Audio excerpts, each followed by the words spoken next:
Hello everyone and welcome to lecture today.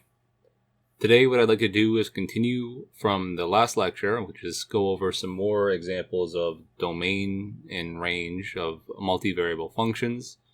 We'll talk about an example in 2D, an example for a function of 3 variables, so in 3D, and then I'll extend to the concept of how we visualize expressions in 3D. So in general in 3D and in 2D.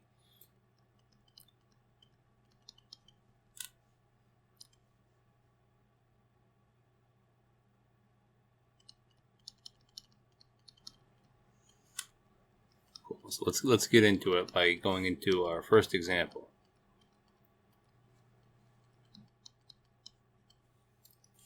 So the example that I want to talk about is another function, a multivariable function, where we want to find the domain and range of that multivariable function. So suppose we have the multivariable function f of xy is equal to the natural log of y squared minus x.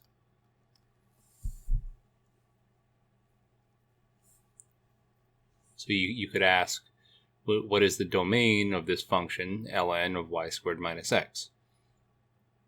Remember from last lecture that the domain of a function is the set of all points for the variables x and the variables y for a function of two variables. All points x and y where this function is defined, where it's a nice function. So you want to think about anything and everything that might make this function not defined. And you have to take away all of those points from the actual domain of the function. So looking at this function, y squared minus x is fine. There's no bad things in the y squared minus x. But then you look at this and you see that you have natural log of y squared minus x. And we know that this natural log function has a very severe restriction for what it can be. Right? It's not possible to take the natural log of a negative number, for instance, because natural logarithm function, if you graph it out,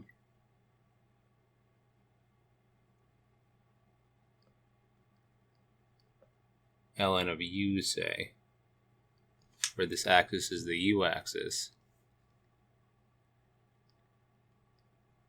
Right, this is the function natural log of u. When u is 1, this is 0. And it's only defined for positive values of u. So u equals 0 and u less than 0 are completely out. We can't take the natural log of anything less than or equal to 0. So the domain restriction for this function is that this is the domain.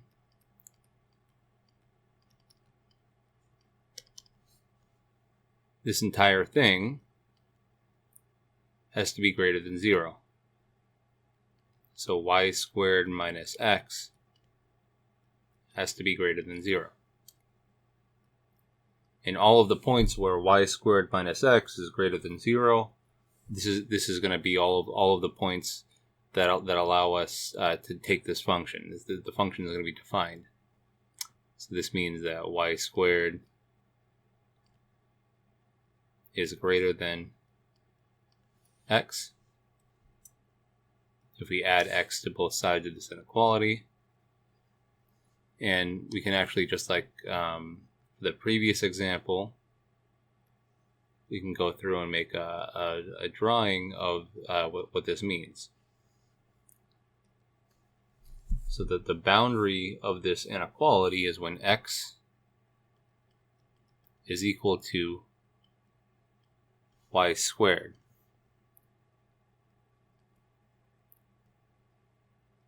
That's the boundary of this inequality.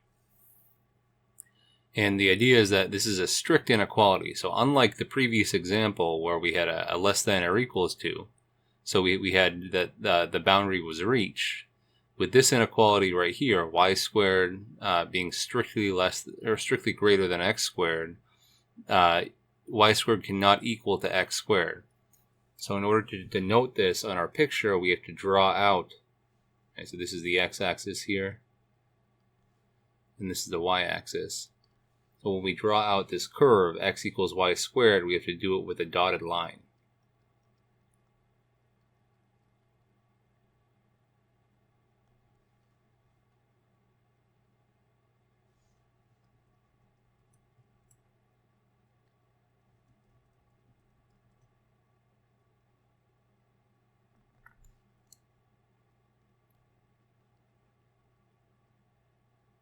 This is the curve x equals y squared, and none of these points on this curve are included in the domain, because at each one of these points in this curve, y squared minus x is 0, and therefore you can't take the natural log of 0, so these points can't be included in the domain. They're not included in the domain. But the region that is included in the domain is all points where x is less than y squared, or all of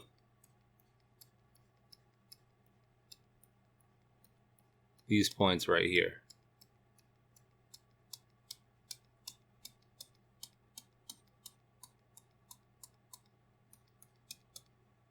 Right? And it turns out that this is the domain of the function. It's the correct domain of the function. Now we can write this mathematically by saying that D is equal to the set of points x comma y, or xy, the set of vector points xy, such that y squared is greater than x, or x is less than y squared. This is a nice kind of simplified way of writing this expression, or writing this mathematically, but it's nice to also draw a picture so you can kind of see this. And furthermore, right, we can go through and consider again the range as well for this function.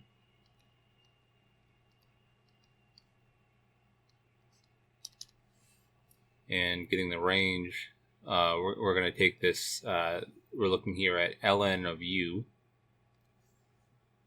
So remember, you think u is equal to y squared minus x, and then our function f then is just ln of u.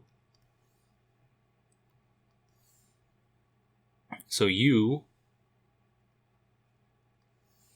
as a value goes from 0, an open interval, 0 on this boundary right here, and then it increases without bound as you move away from this value right here. So it's from 0 to infinity. Which means that the natural log has its normal range, which you can kind of see in this picture right here. The natural log function range goes from negative infinity all the way down to negative infinity and up to positive infinity. Because for any point here in x, you can find a corresponding point in y from negative infinity to positive infinity. So the range on this interval from 0 to infinity is just going to be the normal range of the natural log function, which is negative infinity to positive infinity.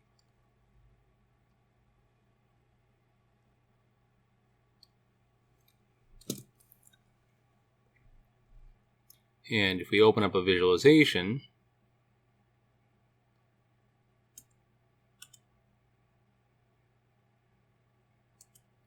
again, I've included two visualizations, one of them being a GeoGebra plot, so GeoGebra 3D, and one of them being my custom Python code that I make. You can see exactly our calculation of the domain is completely verified. So the domain of the function, or the set of points where the function is defined in 2D, is exactly that, this parabola right here. And so it's on the parabola. Let's see, we can see it right here. This parabola right here. It's a parabola x equals y squared, which is exactly what we calculated before. You see that this function looks exactly like you might expect. It's like kind of like the natural log function, but it's like the natural log function on like parabolas, on a parabola. It's kind of behaving in exactly the same way as a natural log function, where it's going down to infinity as you get closer and closer and closer to that parabola. So here you see the same picture from the Python code that I plotted. Slightly different scanning, or slightly different scaling, but you can see very clearly that there's this it's kind of going down to infinity at this point. There's a problem with the graphing here at that point. Same thing here, just different scaling. It kind of scales it less, or scales it more extremely. This is neat. It's a kind of a cool example. So we have another example that I'll go over. The next example. The next example is going to be turning the domain and range for a function of 3 variables.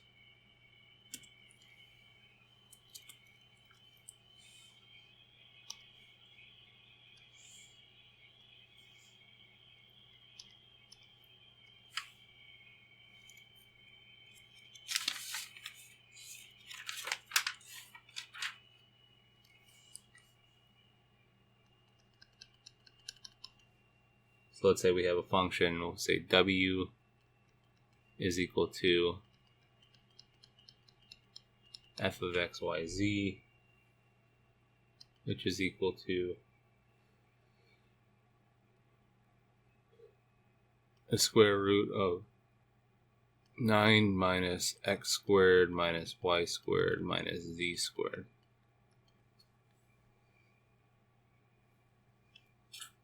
So there's another example of a square root type problem. So the first thing we see is that this 9 minus x squared minus y squared minus z squared, this entire term right here always has to be greater than or equal to 0, because we're having taking the square root of this term right here. So because of that, right, u has to be greater than or equal to 0. Otherwise, you won't be able to take the square root. So our domain restriction for this function is that 9 minus x squared minus y squared minus z squared has to be greater than or equal to 0, which is the same thing as the condition. You add x squared plus y squared plus z squared to both sides. It's the condition x squared plus y squared plus z squared is less than or equal to 9.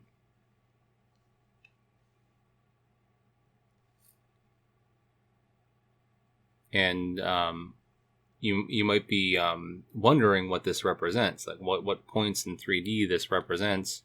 But the idea here is that we can go ahead and make a nice kind of plot to kind of figure out exactly what this represents. Now remember, this is a function of 3 variables. So it's going to be dependent on 3 things, on x, y, z, and because of that,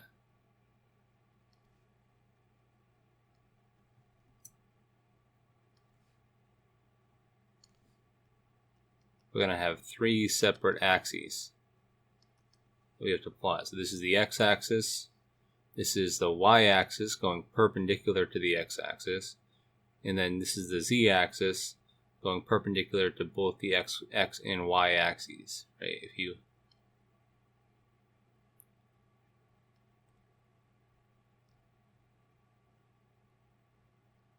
So all of these axes are perpendicular to one another. They're all at 90-degree angles to one another in 3D.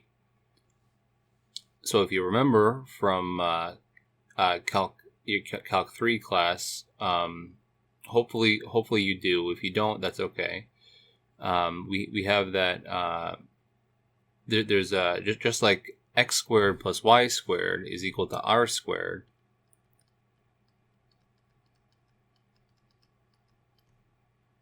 Where r is the distance away from the origin in 2D, or in the xy plane, we can do the exact same thing in 3D. So for any point, say,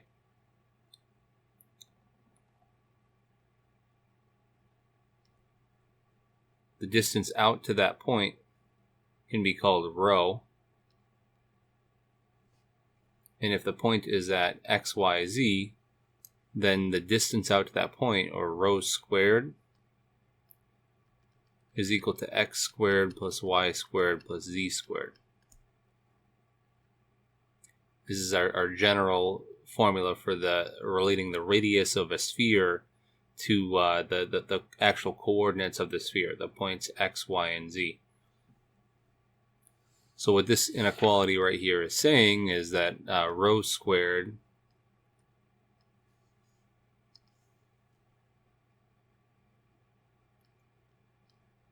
has to be less than or equal to 9, because rho squared is equal to x squared plus y squared plus z squared.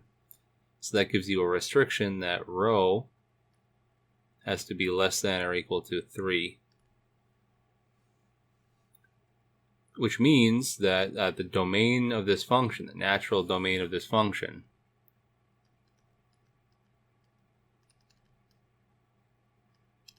is all points in 3D where the radius is less than or equal to 3. And sure enough, we will be able to graph this out. So I'll just kind of draw a little picture here so you have a picture in your notes. Maybe I can use the circle feature.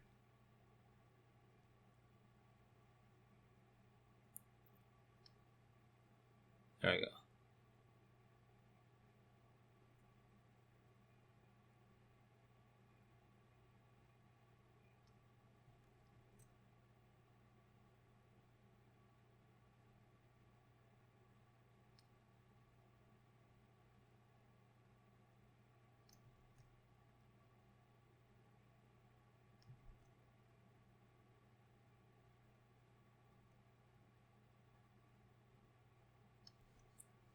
So all points in 3D that where rho, the radius, is less than or equal to 3. Right, so this is a sphere of radius 3, say.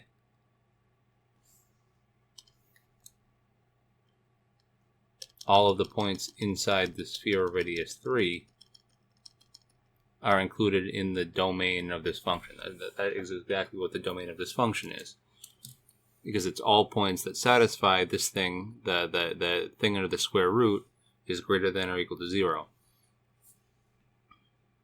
Now for the range of this function, we can do the exact same procedure kind of to what we did in 1D, or in 2D.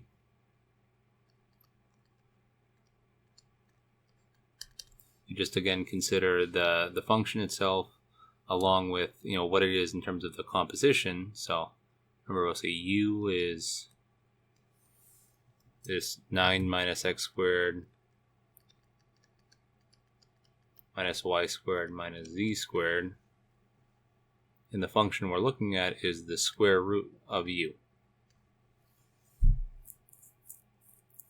So what we want to do is figure out where u goes to and from when rho is less than or equal to 3. Or rho is always positive as well, because it's the distance from the origin. So because rho is between 0 and 3, and x squared plus y squared plus z squared is rho squared, u is just 9 minus rho squared. Which means that u is between a high value of or a low value of 0 and a high value of 9. When rho is equal to 0, u is equal to 9. And when rho is equal to 3, u is equal to 0. Because you have 9 minus 3 squared, which is 9 minus 9. So that means that u is between 0 and 9, which means that the square root of u is between 0 and the square root of 9, which is equal to 3. So this is exactly equal to the range. R is equal to the interval from 0 to 3. It's saying that this function right here only hits values in that interval from 0 to 3. So there it is. We've solved for the range of the function and the domain of the function. And now what I want to do is kind of visualize this just like before so we can clearly see exactly what I'm talking about. So give me 1 second to open this visualization up. And now this is where things are going to get in some sense a little bit interesting, because I talked about yesterday, and I've shown a number of different pictures, so graphs of functions of two variables. Well, here's something that's a little bit interesting. We have that a graph of a function of two variables lives in 3 dimensions, in 3D. So, and let me open up. I'll finish the example first, and then I'll kind of. Well, I guess what I'll do is I'll talk about this first because it's important. So before I show my visualization for that example, we want to show the idea here that I'm trying to convey. So if you have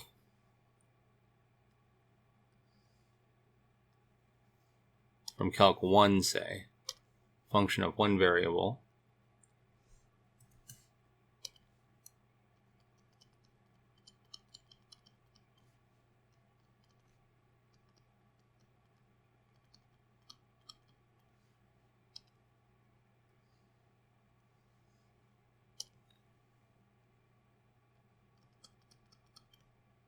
right, the graph of a function of one variable lives in 2-dimensional space.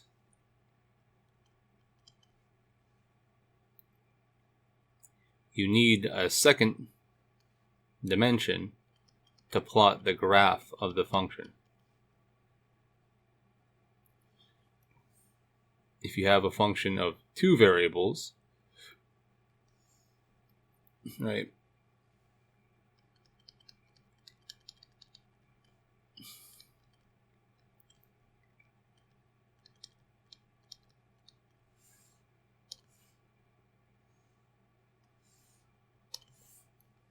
or f of x comma y, we've seen that it's possible to visualize the function of 2 variables very nicely by using 3 perpendicular axes, x-axis, a y-axis, and a z-axis, and then plotting out for every given point in the xy plane, plotting out the value of the function. So say at this point right here, the value of the function is right here. At this point right here, the value of the function is, say, right here.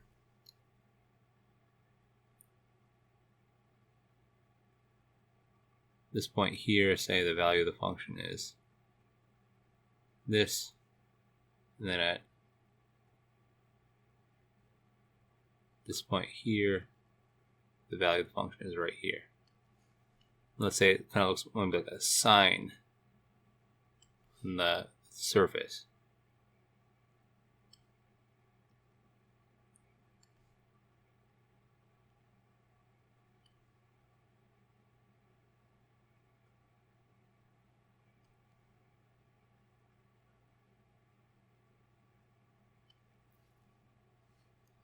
So we can plot out the surface. We say that where z is equal to the function of xy, where at every given point, say,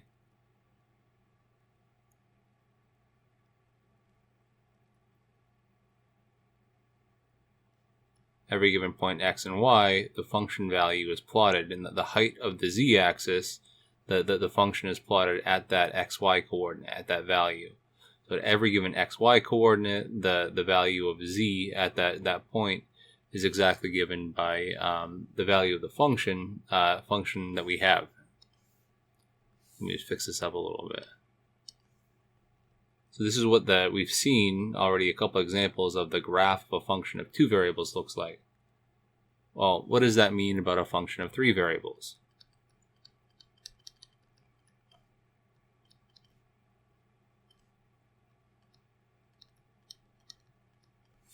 It means that if we try and graph a function of 3 variables, this graph is going to live in 4-dimensional space. So what you need is a fourth axis. And the problem with visualization of a function of 3 variables is that we don't live in 4D, so we're not able to do this, to visualize this. There is an option, though, and that option is what's called doing a density plot of the function. So the idea here is that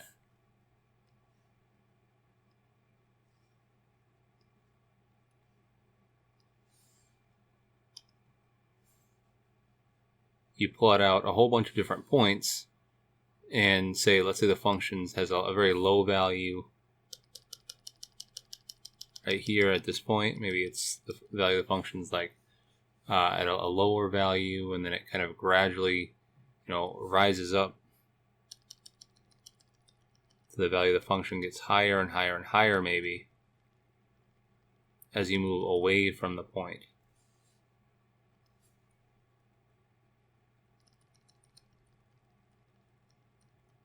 So if you plot a whole bunch of points, this is sometimes called a density plot of points, and you color in the points corresponding to the value of the function at those points, you get what's called a density plot.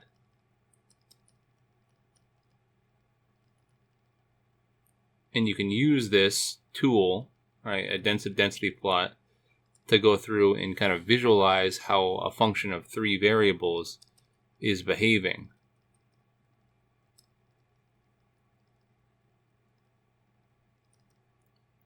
So this specific example that I'm kind of drawing right here is just kind of like a picture illustrating this, that this function is, say, changing as you move in any given direction in 3-dimensional space.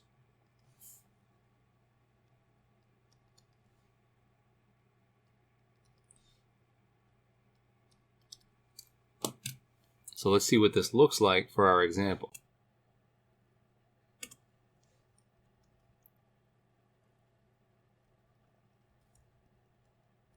So in this example, we have the following, remember we have this function, and we ended up showing that this function has a domain of all points x squared plus y squared plus z squared less than or equal to 9, or all points where the radius away from the point or away from the origin is equal to 3, or is less than or equal to 3. And the range of this function we found out to be the interval from 0 to 3. So the idea is that we want to kind of plot this out and see what this looks like.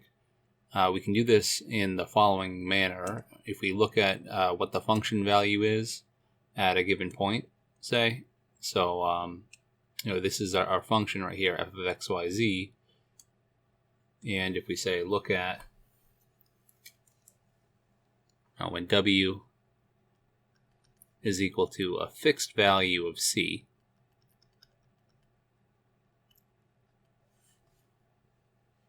what this shape looks like. Sure enough, w equals c, which means this is equal to the value of the function at that point, some point x, y, z. So it's c is equal to the square root of 9 minus x squared minus y squared minus z squared. And to get an idea of what this is going to look like, we can rewrite this inequality, or this equality, a little bit by squaring both sides. We get c squared is equal to 9 minus x squared minus y squared minus z squared. And if I rewrite this a little bit by adding x squared, y squared, and z squared to both sides and subtracting c squared, we get the equation x squared plus y squared plus z squared is equal to 9 minus c squared. And remember, x squared plus y squared plus z squared is equal to, we're calling this rho squared, where rho is the radius from the origin. So that means that for a fixed value of c, rho is equal to the square root of 9 minus c squared. So what that means is that we get a sphere of a radius square root of 9 minus c squared for any value of c, for any fixed value of c. So sure enough, when we go through and we plot this out, say for different values of c,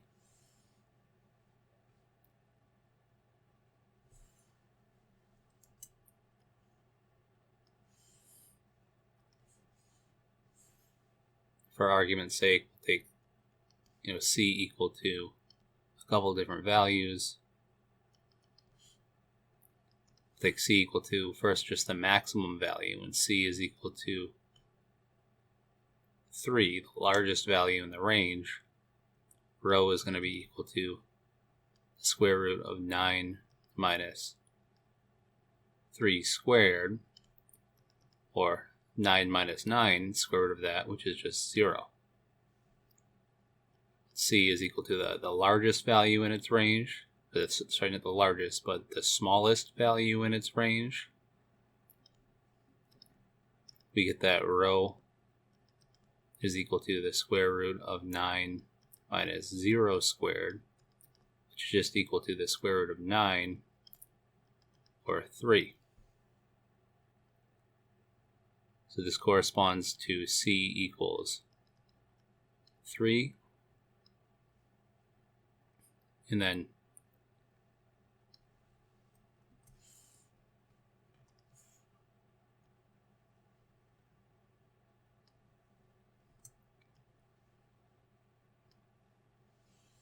the value that corresponds to c equals 0 is this circle right here. I'll center the circle. Or it's not a circle, but it's sphere. So it's a sphere radius 3.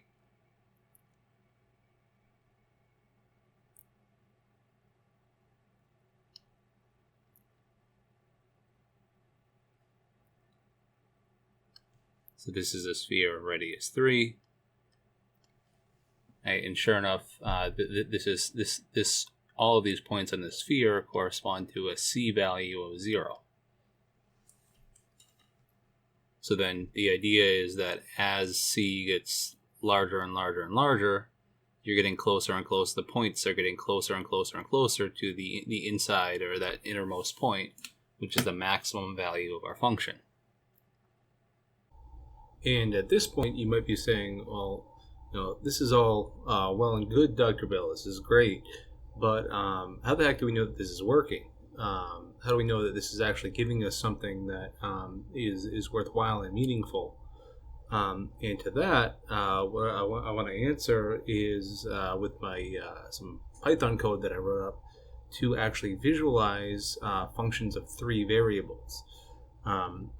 So this takes a very common idea that we're going to use, and that's the idea of kind of visualizing functions using what's called a density plot. We'll see other ways of visualizing functions like level curves and level surfaces, but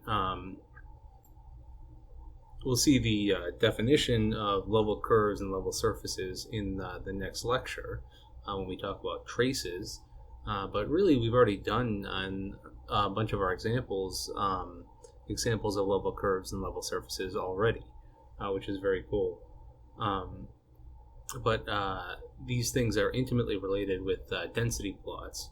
So let's take a look at what this function looks like. I'll open up the Python code, and we'll kind of run the Python code and experiment with it a little bit to get a visualization of this function. It's the same function that we just defined, this square root of 9 minus x squared plus y squared plus z squared. And if I run the code, you see that very clearly the level surfaces of this function appear to be spherical. You can rotate this plot around, and we see that for any fixed value in our color bar here is the value of the function at any given point. If you say fix a value down here around 0.5, or even around 0 even, you get a blue sphere of points. We fix a value around 2.0. It corresponds to a yellow sphere, which is a slightly smaller sphere. It's right here on the inside. And this is very neat. If we zoom in a little bit, the spherical structure becomes even more apparent. So let me do that. And I'll also note that this plotting program that I've done uses a random grid of points to plot out these points.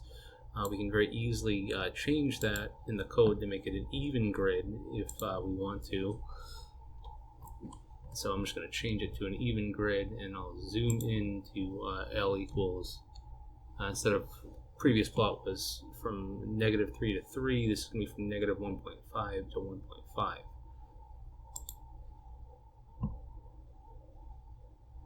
And we see exactly what I was talking about. So this now is being plotted from a value that's slightly higher than 0, is around 1.5 here, up to the maximum value of the function, which occurs at the origin. But you see again very clearly that the what are called level surfaces of this function are spherical. They're spheres, and the function is increasing as the values of these spheres, or the radiuses of these spheres, become smaller and smaller and smaller, which exactly corresponds to what we've done so far and what we show. And what I want to show right now is that even if you don't necessarily have mad Python skills, you can still go through and show what we've shown, and kind of give a visualization of what we've shown. The idea here is that I've opened up the GeoGebra window, which I introduced GeoGebra in the last lecture. This is GeoGebra 3D. And the idea here is that, we have our function, and so here is the GeoGebra window, and you'll remember that for this example, we showed that values in the range are related to values in the domain x, y, z by the equation x squared plus y squared plus z squared is equal to 9 minus c squared. And when you press enter on that, GeoGebra knows to create what's called a slider, which is a very, very useful tool because it allows us to change from various values of c in our range. We can choose what value of c we want using this slider. So we know that the range goes from 0 to 3, and we'll choose a relatively small step size, so we have a smooth transition, and we can just kind of show what various values of c give us for what's called the level surface corresponding to that value of c. And sure enough, for low values of c, like c equals 0, the lowest possible value in our range, we have a sphere of radius 3. And as we increase values of c in our range, this sphere gets smaller and smaller and smaller and smaller. So for example, for c equals 1.65, we have a slightly smaller sphere. But the point is that all these points on the sphere give us the same value of c, and that's 1.65. And for each different possible value in the range, we have a different sphere. And then all the way up to the maximum value of the function, which is c equals 3, and that just occurs at the point 0, 0, 0. And this directly matches up with the plot that we made before using Python. So in the next lecture, we'll see how there are many different types of level surfaces and level curves for 2D functions. So we'll talk about level curves for 2D functions and level surfaces for functions of 3 variables.